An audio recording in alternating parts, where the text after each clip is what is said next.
वो कितना आ रहा है भाई 306। अगर आप टी अकाउंट बनाएंगे, अच्छा अब उसके बाद हम देखेंगे भाई ये आपका आ रहा है फाइनेंसिंग। ठीक है भाई, फाइनेंसिंग में सबसे पहले वो कह रहा है कि नोट आप 3 देख लें, ये जो है इसके बारे में वो कह रहा है भाई। अब आप कहेंगे यार सर शेयर्स तो बढ़ रहे हैं, अब देख रहे हैं यहाँ देखते हैं भाई, एक शेयर इशू किया है बोनस इशू। ठीक है भाई, आपके पुराने शेयर्स हैं वो कितने हुए हैं 200,000 के। अब आपने बोनस इशू किया है, बोनस जो है वो कैश एक्टिविटी नहीं है। कितना इशू किया है भाई 144 इशू किया है। तो जो नए शेयर्स आ रहे हैं वो कितने आ रहे हैं आपके पास 5 लाख आ रहे हैं। तो ये आपके पास 25 लाख हो गए। ये कोई कैश एक्टिविटी नहीं होती है। फिर आपने नए शेयर इशू किए हैं राइट इशू, ये कैश एक्टिविटी है 145। जो जितने भी शेयर्स आए हैं अपने पास वो आपने प्रीमियम 2 पे इशू किए हैं। इसका मतलब है पार वैल्यू 1 थी और आपने 2 प्रीमियम इशू किया, इसका मतलब इशू हुआ है 3 पे। आप इसको अलग अलग करके भी दिखा सकते हैं कि पार वैल्यू और प्रीमियम को अलग भी करेंगे तब भी आंसर सेम आएगा। तो 1500 आपके पास पैसा आ रहा है, 1500 वगैरह। उसके बाद अब हम डिबेंचर देखते हैं। ये डिबेंचर रिडीम कर रही है, आपको खुद ही बता दिया उसने। ठीक है, तो 140 आपके पास से चला गया है। ठीक है भाई, ये आपका सवाल हो गया। अच्छा भाई, नवंबर 2010 का क्वेश्चन है तो हम एडजस्टमेंट वाली चीज़ करते हैं। ऑपरेटिंग प्रॉफिट आपको ये दिया हुआ है।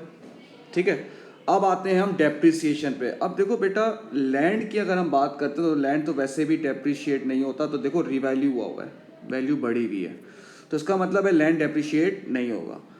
अब हम बिल्डिंग की बात करते हैं। बिल्डिंग का अब आप देखते हैं बेटा, प्रोविजन फॉर डेप्रिसिएशन बनाया मैंने। ओपनिंग दिया हुआ है आपके पास 430 और क्लोजिंग दिया हुआ है आपके पास 900। तो डेप्रिसिएशन फॉर द ईयर कितना आ रहा है? डेप्रिसिएशन फॉर द ईयर अगर आप इसको कैलकुलेट करेंगे तो आ जाएगा 470। ये इसका डेप्रिसिएशन आ गया। अब प्लांट एंड मशीनरी की बात करते हैं। इसका प्रोविजन फॉर डेप्रिसिएशन देख लें भाई, ओपनिंग, क्लोजिंग और डिस्पोजल। भाई ओपनिंग एक्यूमुलेटेड डेप्रिसिएशन कितना है भाई 2009 का 400, क्लोजिंग कितना है भाई 810।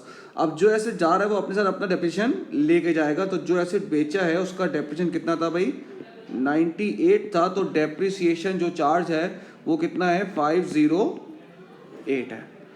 ठीक है, अब देखो जो ये बेचा है ना, अब इसके साथ ही साथ आप इसकी गेन और लॉस निकाल लो। जो मशीन ये जो बेची है उसका नेट बुक वैल्यू कितनी है, टी अकाउंट से भी निकाल सकती है बेटा। कॉस्ट है 130 और डेप्रिसिएशन कितना था भाई 98। तो ये आ रहा है आपका सोल्ड फॉर 6000, डेप्रिसिएशन चार्ज है 98।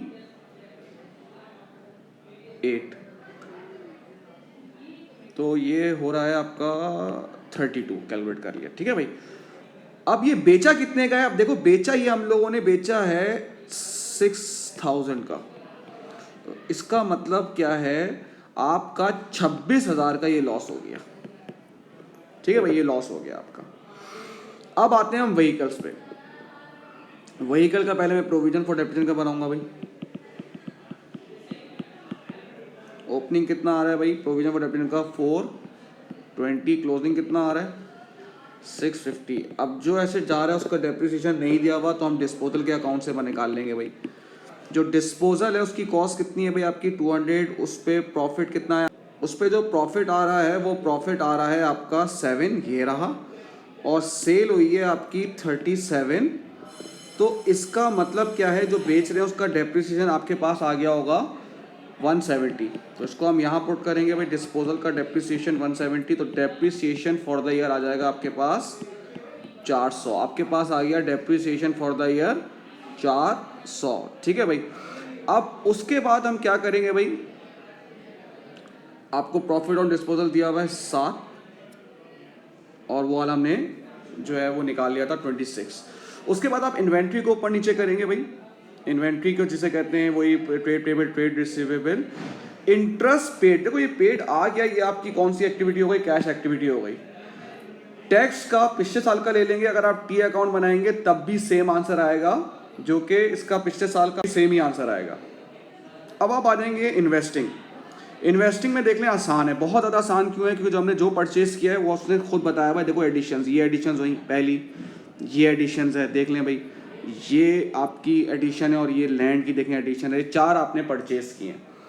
उसके बाद आएगा भाई सेल, इन्वेस्टिंग में आएगा सेल रिसिप्ट जो है। अब देखें पहला आपने बेचा है 6 का, ये रहा, और दूसरा आपने बेचा है 37 का, तो ये आ रहा है आपका 43। ये आपकी हो गई इन्वेस्टिंग।